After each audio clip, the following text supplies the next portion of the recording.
Zdravíme vás z Profivody. V dnešním díle Profivoda TV se zaměříme na další prvek, který se nachází ve vodě. Pozval jsem si do studia kolegu inženýra Davida Musila. Vítám tě tady, Davide. Ahoj Pavle, dobrý den.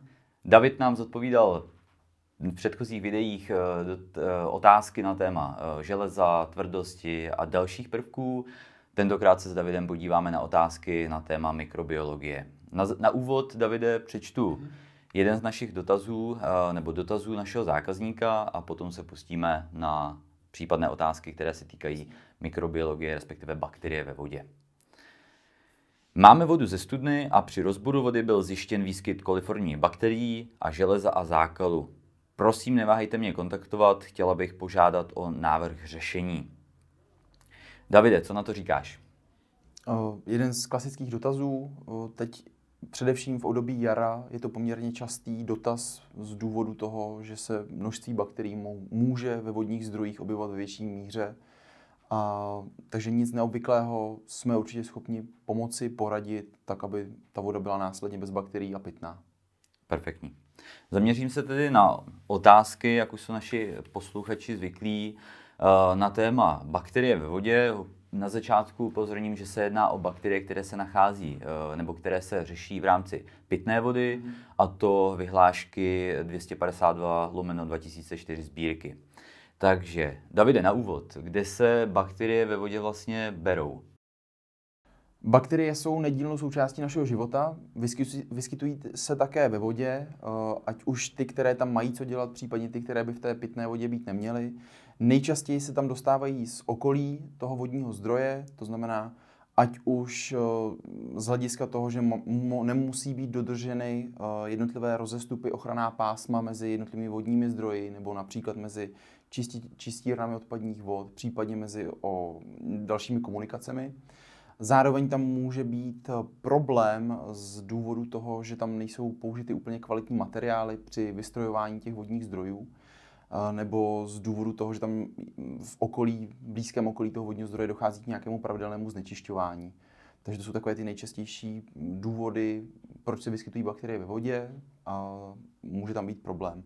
U těch kopaných studní, kdybychom se ještě bavili konkrétně o kopaných studní, tak tam může být i problém z toho důvodu, že nejsou zabezpečovány úplně ideálně. To znamená, že tam může něco napadat, může to tam například listí, tam pak může tlít, nebo nějaký malý hlodavec, živočich, tam může teoreticky upadnout a pak tam vlastně zůstat. Takže ty bakterie se vyskytují ve vodě běžně, ale samozřejmě záleží na tom okolí toho vodního zdroje. Dobrá, zmínil jsi čistírny odpadních vod.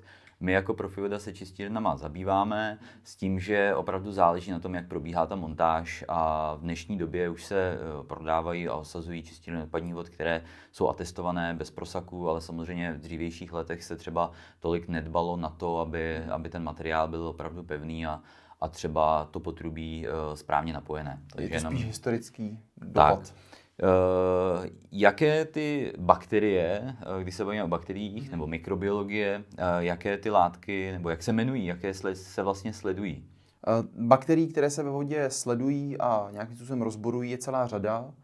Záleží, v jakém rozsahu je vůbec zákazník potřebuje nebo chce zkoumat. Vychází to ať už z kráceného rozboru vody, který vychází z vyhlášky, tam se vlastně zkoumají základní 4 bakterie. Jsou to mikrobiologické kultury nebo kultury při 22 a 36 stupních. Ty se v té vodě vyskytují běžně a mohou se vyskytovat, ale do určitých hodnot pouze. A zároveň se ještě v tomto rozsahu rozboru zkoumají E. coli a koliformní bakterie, které už tam nemají co dělat. Když bychom se bavili například o úplném rozboru vody, tak tam se zkoumají ještě například enterokoky nebo další ještě mikrobiologické parametry. Oblíbenou bakterií, která se zároveň také zkoumá například v teplé vodě, velmi často taky je legionella, což je takové specifikum té teplé vody. Perfektní. Co způsobují bakterie člověku nebo obecně lidem, dětem? Záleží na citlivosti každého jedince. Nemůžeme paušálně tvrdit, že výskyt bakterií může být pro každého z nás nějakým rizikem ve stejné míře.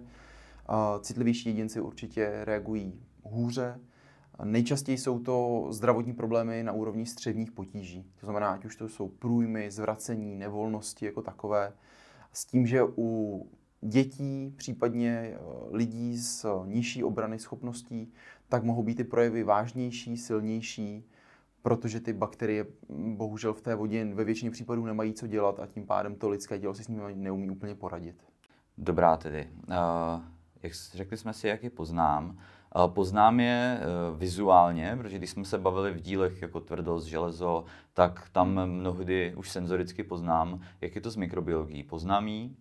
Na pohled je to víceméně velmi obtížné. Tam by opravdu musel dojít k velkému znečištění mikrobiologickému, aby to bylo částečně alespoň patrné. Voda například může měnit lehce barvu do žluta nebo do hněda, ale může se vyskytovat ještě jako druhotně při vyšší koncentraci nějaký mírný zápach, ale primárně, kdy se projeví ten výskyt bakterií až ve chvíli, kdy to chemickou cestou zkoumáme. To znamená, v rámci rozboru vody zjistíme, jaký ten výskyt bakterií tam je, v jakém množství a tak podobně. To znamená, tohle je ta jediná ověřitelná cesta pro to, abychom si mohli být jisti, že tam tenhle problém je. Dobře. Bavil jsi se o kulturách, ty předpokládám v nějakém čase rostou, to znamená, že pokud se řeší rozbor vody, tak jsou tam na to asi nějaké trošku striktní požadavky, Určitě. Asi časové nebo... Určitě. Časové i hygienické. Řekněme, že při tom náběru toho vzorku tak je určitě potřeba dávat pozor na to, aby nedošlo ke kontaminaci při tom náběru. To znamená, aby se nedotkla vzorkovnice, která je vyloženě připravená pro náběr přímo a rozborování následné těch mikrobiologických parametrů, aby se tato vzorkovnice nedotkla například kohoutku, nebo abychom ji neušpinili při tom náběru rukama. Je lepší mít určitě ochranné pomůcky, vydezinfikovat kohoutek a tak podobně. To jsme řešili u videu vlastně při náběru vzorků, ale zároveň je ideální v co nejkratší možné době dodat vlastně tu vzorkovnici s náběrem vzorků do laboratoře, tak, aby došlo k co možná nejkratšímu časovému zpracování těch vzorků a tím pádem tam nerostly ty bakterie zbytečně. Dobře. My jako Profivoda máme tu výhodu, že máme pobočky laboratoří po celé České republice, tudíž je to možné, určitě. To odevzdání jsme schopni zajistit efektivně pro drtivou většinu našich zákazníků po celé České republice. Jaké jsou limity? Jak už jsem zmiňoval v úvodu, u těch mikrobiologických kultur, tak to jsou bakterie, které se v vodě běžně vyskytují, mohou se vyskytovat, ale pouze do určité míry. To znamená, při 22 stupních se bavíme o limitech 200 či 500 kultur nebo kolonií tvořící jednotku na mililitr. V případě 36 stupňů se bavíme o 40, respektive 100 koloniích tvořící jednotku na mililitr.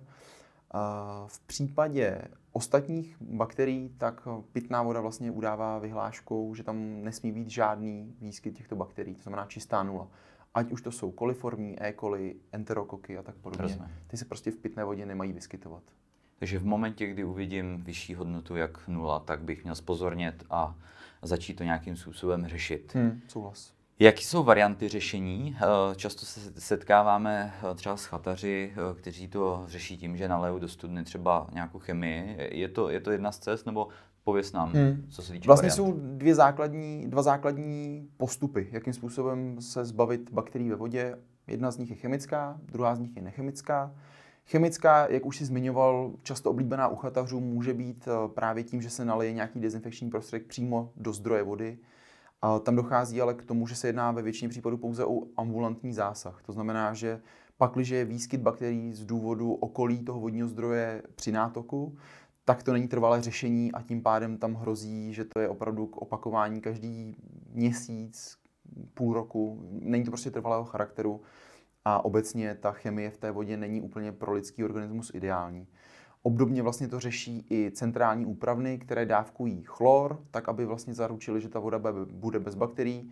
Tam se ale jedná o to, že ta voda je v neustálém běhu, to znamená, že tam se protočí obrovské množství vody, tam to dezinfekční činidlo se vlastně rozmělní poměrně správně a dobře, tak aby nedocházelo k nějakým zdravotním problémům. Samozřejmě mohou tam nastat výkyvy, to znamená, že to dávkování chloru pak někdy bývá opravdu vysoké, což pak je citelné pro koncového uživatele. Určitě, ale jsme schopni i to množství chloru případně vlastně řešit, to znamená, i tohle vlastně může být případně řešené. Ta druhá cesta je nechemická, kterou se ve většině případů ubíráme. Je to na základě toho, že instalujeme UV lampy, kterými vlastně protéká voda, dochází k tomu, že Z důvodu UV záření dochází k odstranění veškerých bakterií, aniž bychom změnili jakoukoliv podobu té vody.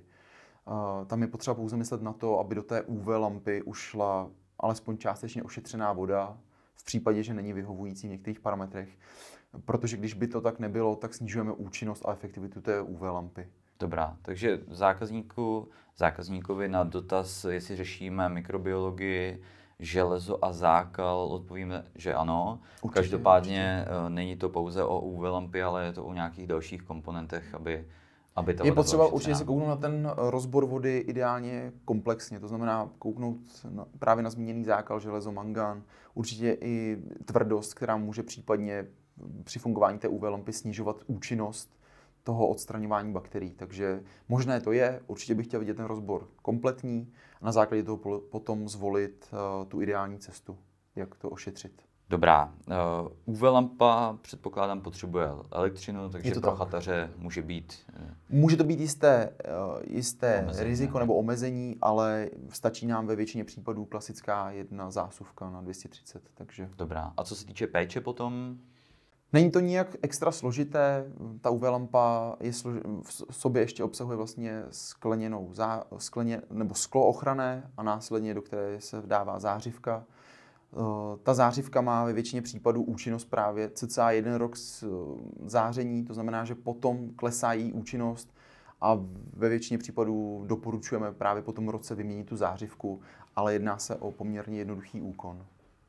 Dobrá tedy. Já myslím, že jsme vyčerpali ty minimálně moje otázky. Pokud ti něco nenapadá, Davide, ještě k tématu bakterie, Aktuálně asi nic. tak bych se s Davidem pomalu rozloučil. Každopádně pokud máte jakoukoliv otázku na toto téma, opět platí, napište nám na náš e-mail či pod video na sociálních sítích a rádi vám pomůžeme minimálně poradit, jakým způsobem se vydat, jestli chemickou, nechemickou cestou, případně jak řešit kvalitu vody přímo u vás. Děkuji, Davide, za to, že jsi do našeho studia přišel. Děkuji za pozvání, Pavle. A těšíme se na další natáčení. Mějte se krásně. Naschledanou.